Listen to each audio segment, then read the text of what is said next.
Land titling act భూ హక్కు యాజమాన్య చట్టం 2023 మీద చర్చ జరుగుతూ ఉన్నది.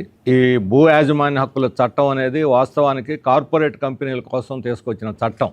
ఇది రైతుల కోసం కానీ రైతు హక్కుల్ని గుర్తించడానికి కానీ తెచ్చిన చట్టం కాదు. నీతి ఆయోగ్, కేంద్రంలో ఉన్నటువంటి నీతి ఆయోగ్, బీజేపీ కేంద్ర ప్రభుత్వం దీన్ని ఒక నమూనా చట్టాన్ని తయారు చేసి అది అన్ని రాష్ట్రాలకు పంపించి దాన్ని ఆమోదించమని వాళ్ళు హుకుం జారీ చేశారు.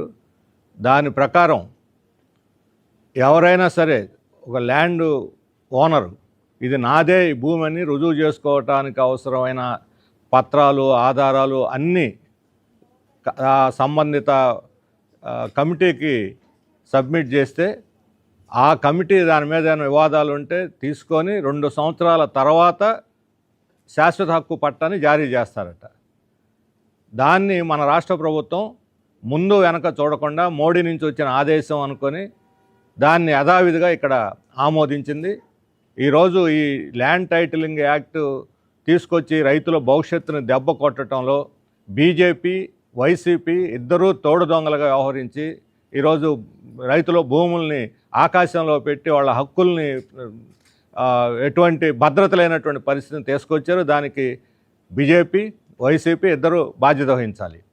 కేంద్రానికి ఈరోజు అంతర్జాతీయ, జాతీయ పెట్టుబడిదారులు, అదానీ లాంటి వాళ్ళు వేల ఎకరాలని ఇన్ఫ్రాస్ట్రక్చర్ ప్రాజెక్టుల పేరుతోటి సేకరించుకోవడానికి భూమిని ఆన్లైన్లోనే ట్రాన్స్ఫర్ ఈజీ అయిపోవాలి. ఫోన్పేలో డబ్బులు పే చేయటం ఎంత ఈజీ అవుతుందో భూముల్ని ట్రాన్స్ఫర్ చేయటం కూడా అంత ఈజీ కావాలా అనే ఉద్దేశంతో ఈరోజు ల్యాండ్ మార్కెట్ని క్రియేట్ చేసి రైతులు స్వచ్ఛందంగా వాళ్లే కార్పొరేట్ కంపెనీలకి తమ భూముల్ని బదలాయించుకోవడానికి తెచ్చిన ఒక దుర్మార్గమైన చట్టం ఇది.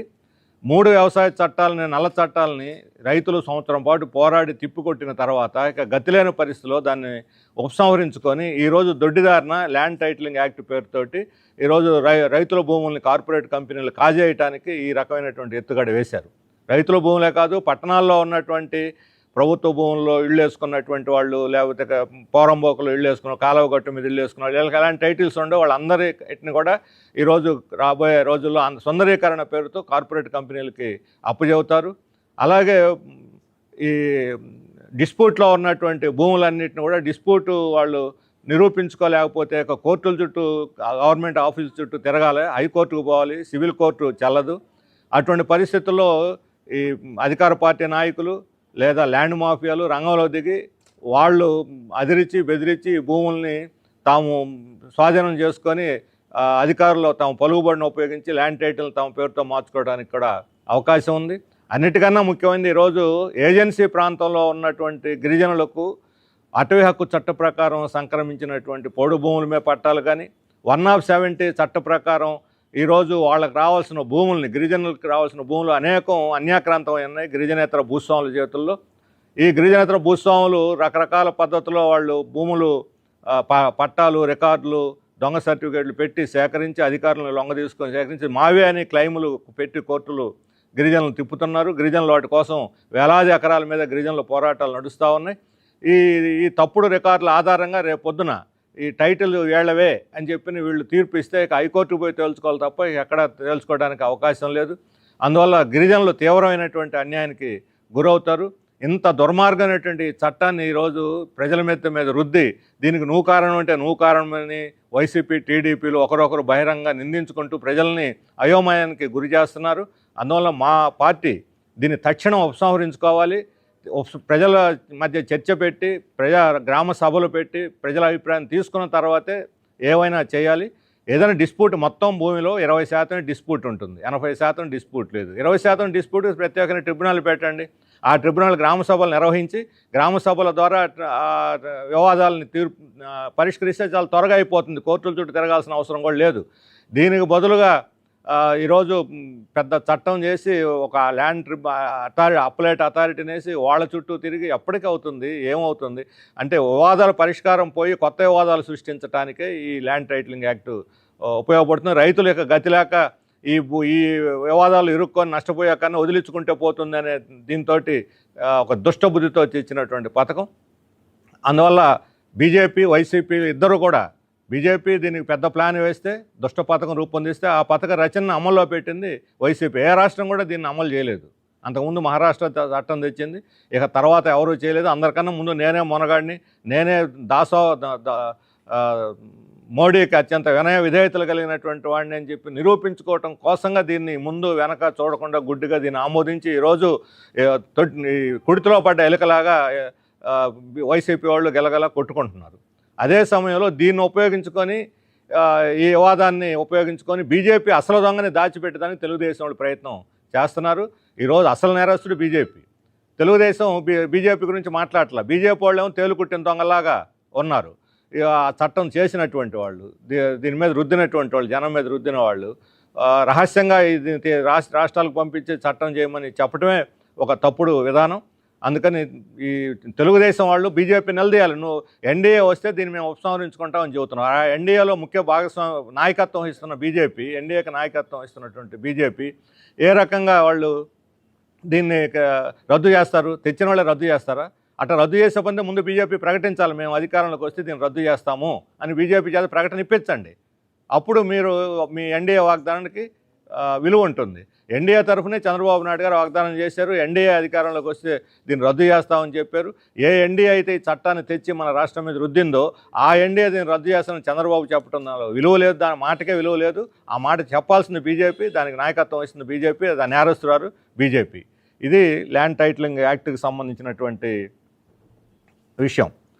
రెండవది, ఈరోజు ప్రధానమంత్రి రేపు మన రాష్ట్రానికి వస్తున్నాడు, ఎన్నికల ప్రచారం 2వ దశలో వస్తున్నాడు, తర్వాత 8వ తేదీ కూడా వస్తున్నాడు. పోయినసారి చిలకలూరుపేట సభలో మన రాష్ట్ర అభివృద్ధికి సంబంధించి కానీ, ప్రాజెక్టులకు సంబంధించి కానీ ఏమీ ఒక్క అంశం కూడా మాట్లాడలేదు. కానీ ఈరోజు ఆయన రాష్ట్రానికి రాబోయే ముందు రోజు ఒక టీవీ ఛానల్కి ఇంటర్వ్యూ ఇచ్చారు, పత్రికకి, టీవీ ఛానల్కి. అందులో చాలా అస్పష్టమైన విషయాలు, అబద్ధాలు కూడా ప్రధానమంత్రి గారు చెప్పి మన రాష్ట్ర ప్రజలను మోసం చేయడానికి ప్రయత్నం చేస్తున్నారు. ఆయన విశాఖ ఉక్కు ఫ్యాక్టరీ గురించి అస్సలు ప్రస్తావించలేదు. విశాఖ ఉక్కు ఫ్యాక్టరీ ఈరోజు మన హక్కు. రేపు విశాఖపట్నంకి అనకాపల్లి వెళ్తున్నారు సభ పెట్టడానికి 8వ తేదీన. మరి ఈ విశాఖ ఉక్కు ఫ్యాక్టరీ ప్రైవేటీకరించము, ఇది ప్రభుత్వ రంగంలో నడిపిస్తాము, లాభదాయకంగా నడిపిస్తాను వాగ్దానం చేస్తాడా లేదా? పోలవరానికి 15,000 కోట్లు ఇచ్చానని చెబుతున్నారు. ఇంతకన్నా పచ్చి మోసం ఇంకోటి లేదు, దగా ఇది. మొత్తం 55,000 కోట్లు, 15,000 కోట్లు ఎవరికి ఇచ్చారు? కాంట్రాక్టర్లకు ఇచ్చారు. కాంట్రాక్టర్ల కడుపు నింపడానికి, వాళ్ళ జేబులు నింపడానికి ఇచ్చారు. నిర్వాసితులకి ఏమి ఇచ్చారు మీరు? అసలు నిర్వాసితుల బాధ్యత మాది కాదని తప్పుకున్నారు. నిర్వాసితులకి పునరావాసం కల్పించకుండా ప్రాజెక్ట్ ఎలా పూర్తవుతుంది? 33,000 కోట్ల నిర్వాసిత ప్రాజెక్టులు బీజేపీ కేంద్ర ప్రభుత్వం 400-500 కోట్లకు మించి ఇవ్వలేదు. మరి నిర్వాసితులు గోదాట్లో వదిలేసి ముంచేసి మేము పోలవరం పూర్తి చేస్తాం అని హామీ ఇస్తే అర్థం ఏమిటని అడుగుతున్నాం.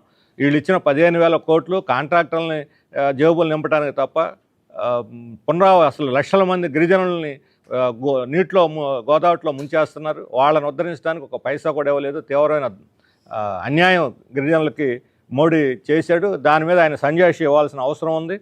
అలాగే రైల్వే జోన్ని నిర్ణయం చేశామంటున్నాడు. రైల్వే జోన్ నిర్ణయం ఇప్పుడు ఈయన చేసేదే ఉంది, విభజన చట్టంలోనే ఉంది. అది ఈయన నిర్ణయం చేసేదే ఉంది. రైల్వే జోన్ ఏర్పాటు చేశారా లేదా కావాలి. ఏర్పాటు చేసామో లేదో చెప్పకుండా నిర్ణయం చేశామని చెప్తే ఇది మోసగారితనం తప్ప ఇంకోటి కాదు.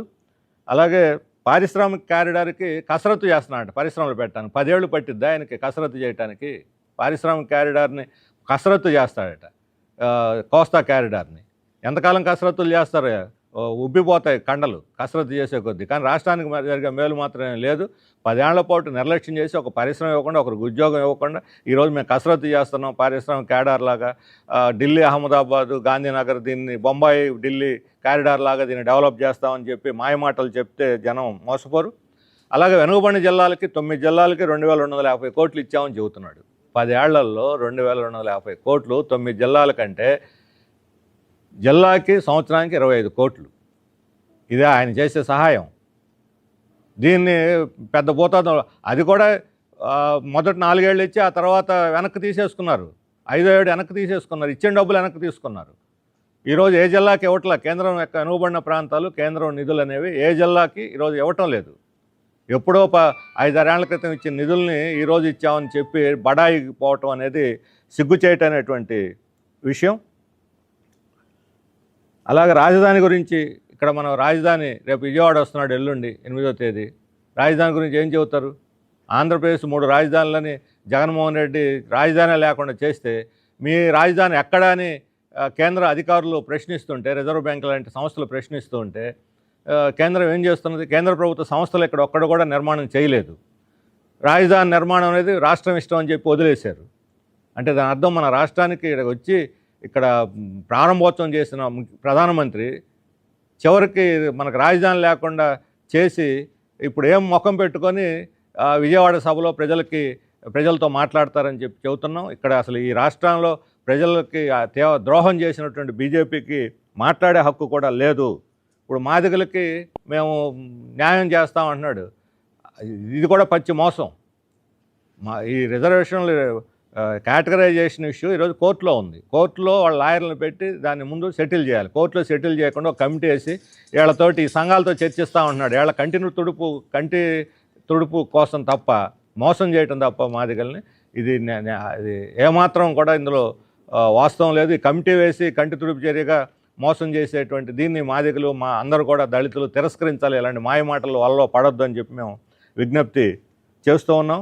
రేపు ఆ తర్వాత 8వ తేదీ ప్రధాని పర్యటనలో రాష్ట్రానికి నిర్దిష్టంగా ఏం చేశారు, ఏం చేయబోతున్నారని ప్రకటించకుండా ఓకదంపుడు ఉపన్యాసాలు ఇస్తే ప్రజలు సహించరు. ఈ బీజేపీని నెత్తి మీద పెట్టుకుని ఊరువైతున్న తెలుగుదేశం దీనికి సంజాయిషి చెప్పాలి. రాష్ట్రానికి ద్రోహం చేసినటువంటి బీజేపీతో కలిసి రాష్ట్రాన్ని ఎలా అభివృద్ధి చేస్తారు మీరు అనేది తెలుగుదేశం సమాధానం చెప్పాలి. ఈ తెలుగుదేశం, జనసేన, బీజేపీ కూటమి రాష్ట్రాన్ని అభివృద్ధి చేయలేదు. ఈరోజు రాష్ట్రంలో వైసీపీ జగన్మోహన్ రెడ్డి గెలిచిన, తెలుగుదేశం చంద్రబాబు నాయుడు ముఖ్యమంత్రి అయిన పరిపాలన గతంలో లాగా ఆంధ్రప్రదేశ్ నుంచో అమరావతి నుంచో జరగదు. ఢిల్లీ నుంచి అమిత్ షా పరిపాలన చేస్తాడు, హోమ్ మినిస్టర్ పరిపాలన చేస్తాడు. అందుకని కేంద్రంలో బీజేపీ వచ్చిందంటే మన రాష్ట్రం యొక్క పెత్తనం అంతా ఢిల్లీకి మారిపోద్ది, ఈ ఇద్దరిలో ఎవరు గెలిచినా. అందుకని బీజేపీకి, మన రాష్ట్రానికి ద్రోహం చేసిన బీజేపీని ఎదిరించి దాన్ని ఓడించాలంటే వైసీపీ, టీడీపీ కూటములు కూడా ఓడిస్తేనే అది సాధ్యం. అందుకని ఇండియా బ్లాక్ మాత్రమే ఈరోజు ప్రత్యేక హోదా ఇస్తామని చెప్పి మేము ప్రకటన చేసింది కాంగ్రెస్ పార్టీ. అలాగే విశాఖ ఉక్కు ప్రైవేటీకరణ ఆపుతామని కాంగ్రెస్ పార్టీ చెప్పింది. అంగన్వాడీలకి ఇటువంటి కేంద్ర స్కీమ్ వర్కర్స్ అందరికీ రెట్టింపు ఆదాయం వేతనాలు ఇస్తామని చెప్పారు. ఎటువంటి నిర్దిష్టమైన హామీలు ఏవి కూడా బీజేపీ, వైసీపీ మేనిఫెస్టోలో లేవు. అందువల్ల ఇండియా కూటమి అలాగే వామపక్ష పార్టీలని ఈ ఎన్నికల్లో గెలిపించి మన రాష్ట్రాభివృద్ధికి తోడ్పడాలని చెప్పి యావత్ ప్రజానీకాన్ని కూడా మేము విజ్ఞప్తి చేస్తున్నాం.